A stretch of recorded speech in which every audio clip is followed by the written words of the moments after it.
अस्सलाम वालेकुम वरहमतुल्लाहि वबरकातुहू। जी नाज़रीन, हम बात कर रहे थे ब्रेक से पहले बेटियों के साथ हुस्न सलूक पर।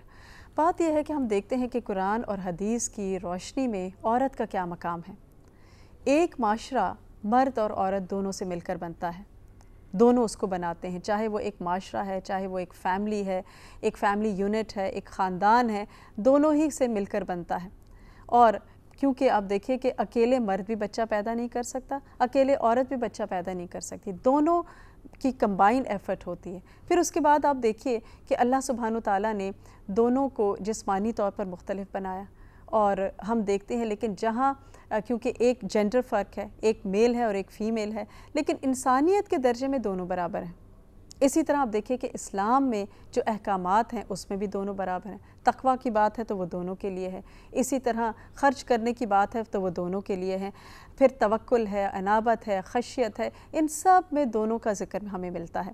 लेकिन ये कहीं नहीं हमें मिलता कि औरत जो है उसको ज़्यादा मुत्तकी होना चाहिए और मर्द के लिए नहीं। ये तो हमारे माशरे में होता है कि हम कहते हैं कि मर्द जो है वो जो चाहे करे, उससे कोई पूछ नहीं है, वो हराम करे हलाल करे उसको सब इजाज़त है। लेकिन अगर एक औरत कुछ ऐसा करती है तो उसके लिए बहुत सारी पाबंदियां हैं और बहुत उसको ब्लेम किया जाता है। लेकिन अल्लाह सुब्हानो ताला ने दोनों को अगर हम देखें एज ए ह्यूमन, दोनों को राइट्स दिए हैं और दोनों के हकूक़ हैं।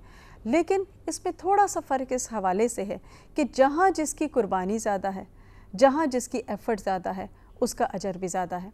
मसलन आप देखिए कि एक घर के मुंतज़िम जो है वो एक मर्द होता है, उसकी केयर करना, कमा के लाना, बच्चों को खिलाना, बीवी को देना, तो उसकी वजह से उसका एक दर्जा ऊंचा रखा गया। इसी तरह औरत जो है एक माँ की रोल में, चूँकि उसकी कुर्बानी ज़्यादा है, उसकी मेहनत ज़्यादा है, लिहाजा उसका दर्जा जो है वो ज़्यादा हो जाता है। लेकिन अल्लाह सुब्हानो ताला ने दोनों के लिए एक बहुत ही इक्वल और बहुत ही खूबसूरत मुतनासिब एक रिश्ता दोनों के दरमियान कायम किया है और दोनों को राइट्स एंड रिस्पॉन्सिबिलिटीज़ दोनों ही दे दी हैं। लेकिन मर्द को क्या हुक्म दिया?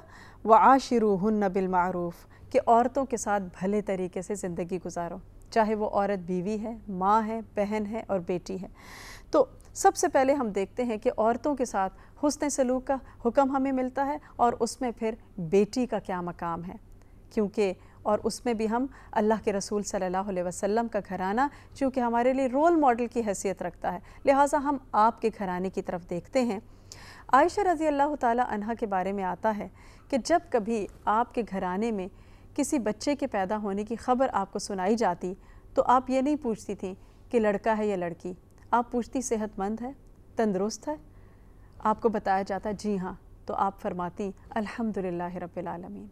यानी वो ये नहीं पूछती थी कि क्या हुआ, क्योंकि इंसान इंसान है और हर इंसान के आने की खुशी होनी चाहिए। यानी दुनिया में आ रहा है, उसको ज़िंदगी मिल रही है, और हम देखते हैं कि ऐसी कोई बात नहीं होती थी। लेकिन ये बातें जाहिलियत के दौर में अरबों के माशरे में होती थी। जब बच्चा पैदा होता फ़ौरन पूछते बेटी हुई है बेटा, और लड़की होती तो फ़ौरन उनका मूड ऑफ हो जाता और वो अल्लाह से भी नाराज़ हो जाते, बीवी से नाराज़ हो जाते, लोगों से नाराज़ हो जाते, कट के से बैठ जाते।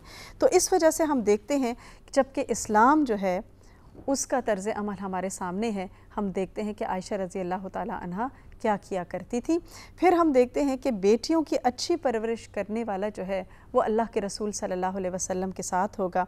आपने फरमाया कि जिसने 2 लड़कियों की परवरिश की यहाँ तक कि वो बालिग़ हो गईं, मैं और वो क़यामत के दिन इस तरह होंगे। आपने 2 उंगलियों को इकट्ठा किया, यानी मेरे करीब तरीन। एक और हदीस के मुताबिक कि जिसने 3 बच्चियों की परवरिश की, उन्हें पाला पोसा और उनकी शादी की, उसके लिए भी ये अजर है। तो चाहे 2 हों या 3 हों, वालिदैन जो हैं वो जो सलूक करते हैं उसका जो सिला है वो अजर की सूरत में उनको दिया जाएगा। और आप देखिए कि ये सिला ये नहीं कहा गया कि बेटे की परवरिश करोगे, बेटे का नाम नहीं लिया गया, बल्कि बेटी का नाम लिया गया कि बेटी की जो परवरिश करेगा उसके लिए ये अजर और सवाब है। इसी तरह बेटियों से मोहब्बत करना जो है वो जन्नत में जाने का सबब बनता है। आयशा रज़ी अल्लाह ताला अन्हा कहती हैं कि मेरे पास एक मिस्कीन औरत आई, ये वही हदीस है, थोड़े से अल्फाज का फ़र्क है, और उसके साथ 2 बेटियां थीं, 2 बच्चियां थीं। मेरे पास घर में 3 खजूरें थीं, मैंने वो दी उसको, उसने अपनी एक बेटी को दी, दूसरी को दी, और तीसरी खाने लगी तो وہ بھی بچیوں نے مانگ لی، وہ بھی اس نے ان کو دے دی۔ تو عائشہ رضی اللہ تعالیٰ عنہ کہتی مجھے بڑا تعجب ہوا، آپ صلی اللہ علیہ وسلم آئے اور میں نے ذکر کیا تو آپ نے فرمایا کہ اللہ نے اس کے اس عمل کی وجہ سے اس کے لیے جنت کو واجب کر دیا۔ تو یہاں پر ایک تو یہ ہے کہ بیٹیوں کا خیال رکھنا، اور دوسرا ایک ماں کی قربانی، ایک ماں کی قربانی جو ہے وہ کتنی ہوتی ہے۔ بعض اوقات وہ راتوں کو بھی جاگ رہی ہے، کھانا دے رہی ہے، کتنا کچھ کر رہی ہوتی ہے ایک ماں بچوں کے لیے، لیکن ساتھ ساتھ اجر بھی ضائع کرتی ہے۔ شوہر سے ذکر کر دیا، ماں باپ سے ذکر کر دیا، دوستوں سے ذکر کر دیا، بچے بہت تنگ کرتے ہیں۔ جہاں مائیں چھوٹے بچوں کی اکٹھی ہوتی ہیں فوراً بات یہ شروع ہو جاتی ہے، بچے تنگ بڑا کرتے ہیں، ساری نعمت چھوڑ کے ان کی وہ جو تنگ کرنے والی عادت ہے اس کو بار بار مینشن کیا جاتا ہے۔ تو یہ کیا ہوتا ہے کہ یہ اس نعمت کے خلاف ہے یہ چیز، اور انسان اپنے اجر کو ضائع کرنے والی بات ہے۔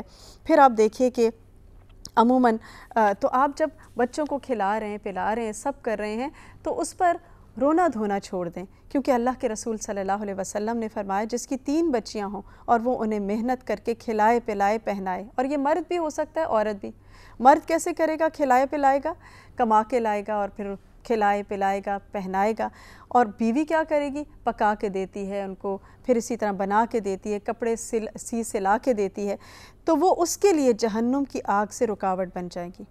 تو آپ دیکھیے کہ اس لیے جب گھر کے کام کاج کرنے پڑیں تو اس میں رونا دھونا نہیں چاہیے، کیونکہ اس سے اجر ضائع ہو جاتا ہے۔ مثلاً آپ تھک گئے ہیں تو آپ کسی بچے کو کہہ سکتے ہیں کہ آؤ بیٹا تو میرا سر دبا دو، اور پھر شولڈر دبا دو، کھانا بنایا میں تھک گئی ہوں۔ لیکن یہ نہیں کہ کھانا بنایا انسان اور پھر اس کو ایک طرف رکھ کے انسان موڈ آف کر دے اور کہے جاؤ جا کے خود کھا لینا، اور پھر بات ہی نہ کرے۔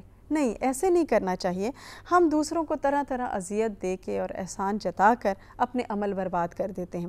تو ایک عورت جو ہے وہ گھر کا چراغ ہوتی ہے، اور اس کی مسکراہٹ کی وجہ سے پورا گھر روشن ہو جاتا ہے۔